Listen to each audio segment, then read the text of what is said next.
హైడ్రాను ఆపేదిలా గండిపేటలో కూల్చివేతతో ప్రముఖుల్లో గుబులు దూకుడును ఆపేందుకు ఉన్నత స్థాయి చర్చలు మంత్రులు అధికారుల వద్దకు అక్రమార్కులు సీఎస్తో కమిషనర్ ఏవి రంగనాథ్ భేటీ జలాశయాల్లో కూల్చివేత వివరాల సమర్పణ 1-2 రోజుల్లో రెండో విడత ఆపరేషన్ ఈ ఆపరేషన్లన్నీ ఆడోట్ అవుతున్నాయి ఇప్పుడు చాలామంది నాకు కూడా ఫోన్ చేసి సరే అది నడుస్తుంది కదా మరి భవిష్యత్తులో ఇంకా చేస్తారేమో మిగతాయి కూడా ఇప్పుడు ఇది ఒక వ్యక్తి చేస్తున్న కూల్చివేతలు కావు కదా మొత్తం గవర్నమెంటే అనుకొని ఈ చెరువుల్లో ఉన్న కట్టడాలు ఎఫ్టీఎల్ బఫర్ జోన్లో ఉన్న కట్టడాలు కూల్చివేయాలని గవర్నమెంట్ తీసుకున్న పాలసీ ఇప్పుడు ఒకటే బుల్డోజర్ 2 బుల్డోజర్లు తిరుగుతాయా గండిపేటలో ఆడున్న రేకుల షెడ్లన్నీ కూల్చేసారు 1-2 బిల్డింగ్లు ఏవో గురగొట్టినట్టున్నారు మరి ఈ వాసవి దగ్గరికి ఎందుకు వస్తారు నా ప్రశ్న ఇదే మీరు ప్రజల్లో దీని మీద నమ్మకం ఎప్పుడు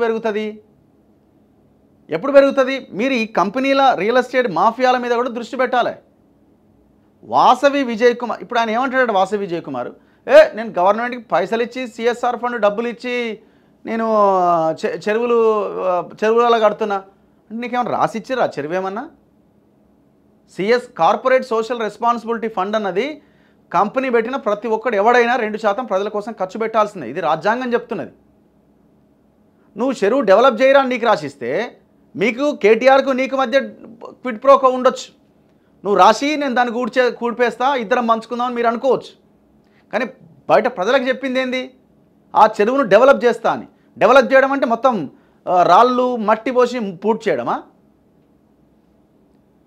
మరి ఇక్కడికి ఎందుకు బుల్డోజర్లు వస్తలేవని అడుగుతున్నాను నాట్ ఓన్లీ వాసవి ఇంకా చాలా ఉన్నాయి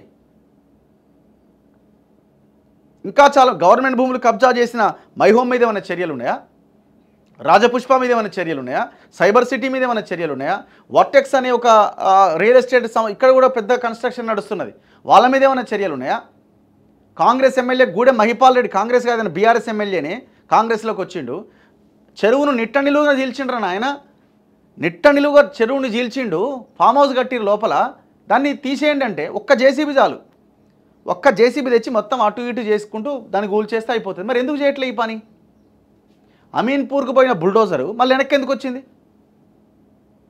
అమీన్పూర్కు పోయిన బుల్డోజరు అదిత్రి కన్స్ట్రక్షన్ ఎందుకు కూల్చలే 12 తూములను మొత్తం లెవెల్ చేసి పడేసిండు తూములు నిజాం కాలంలో ఆనాడు రాతి కట్టడాలు ఎంత స్ట్రాంగ్ ఉండే అట్లాంటి తూములను మొత్తం మూసిపడేసిండు 12 మరి అవెందుకు గూలలే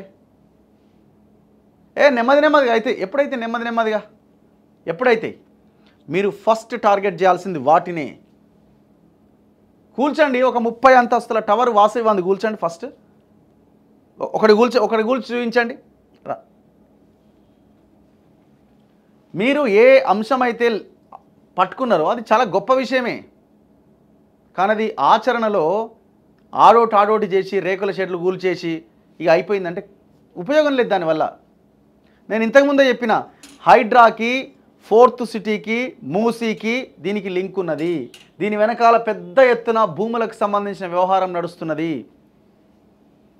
ఇప్పుడు సింపుల్ ఎగ్జాంపుల్ చెప్తా ఇక్కడ ఎర్రకుంట అని ఒక ఏరియా ఉన్నది చెరువు ఉన్నది ఎర్రకుంట ఎక్కడిది బాచుపల్లి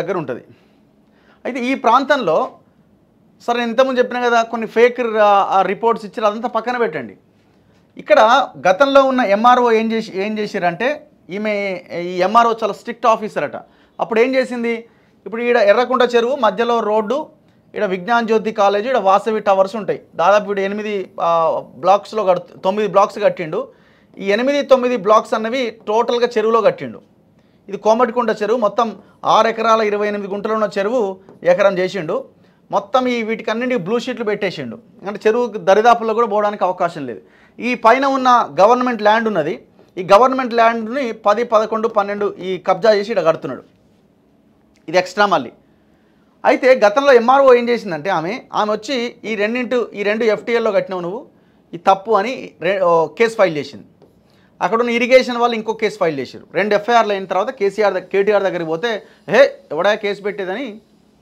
ఆ చెరువును రాసిచ్చారు ఇది ఒక భాగం అదే ఎంఆర్ఓ ఏం చేసిందంటే ఇదే ఎర్రకుంటలో ఒక 2 బిల్డింగ్లని కూల్చేయడం మీన్స్ పాక్షికంగానో ఏదో రకంగా ఆ బిల్డింగ్లని కూలగొట్టింది కూలగొడితే ఇప్పుడు రంగనాథ్ గారు వెళ్ళి మొన్న కూల్చిన ఒక 3 బ్లాక్ల 5 ఫ్లోర్ల బిల్డింగ్లు కూల్చేసిండు.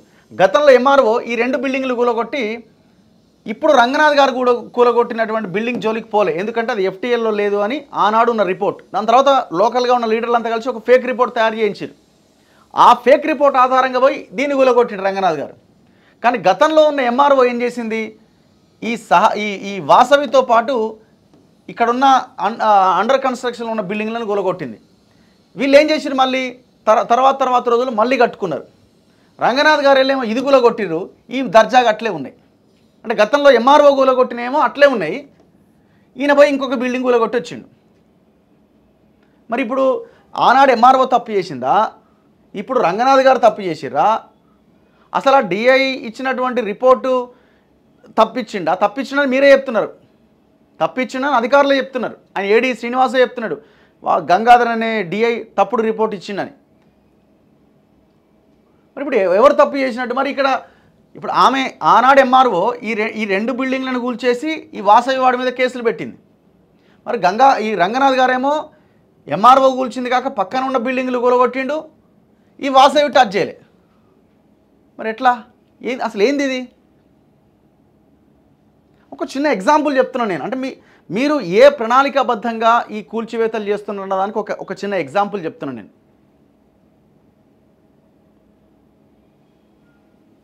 గండిపేటకు పోయిర్రు, ఆడ ఓరో ఇది మన స్పోర్ట్స్ విలేజ్ అని ఒక 10 ఎకరాల్లో ఉంది.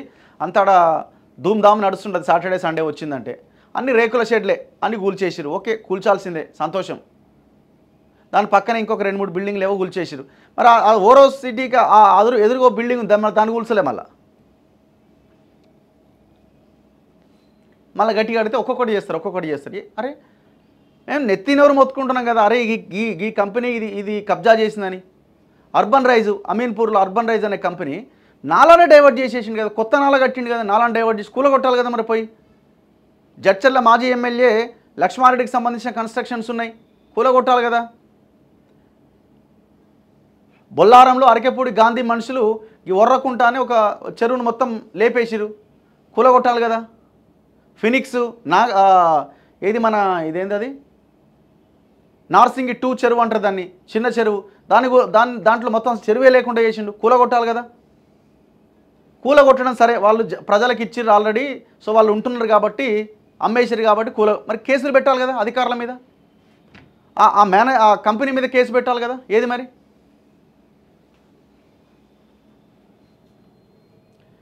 ఇది మీరు రంగనాథ్ గారు మీరు ముందుగా ఇది కొంత జాగ్రత్తగా ఉండి దీని నుంచి ఏం జరుగుతుందని మీరు ఎప్పటికప్పుడు తెలుసుకోవాలి. ఎందుకంటే రాజకీయ నాయకులు ఎప్పుడు ఏం చేస్తారో వాళ్ళు తీసుకునే నిర్ణయాల వెనకాల ప్రజల ప్రయోజనం కంటే వ్యక్తిగత ప్రయోజనాలు ఎక్కువగా ఉంటాయి.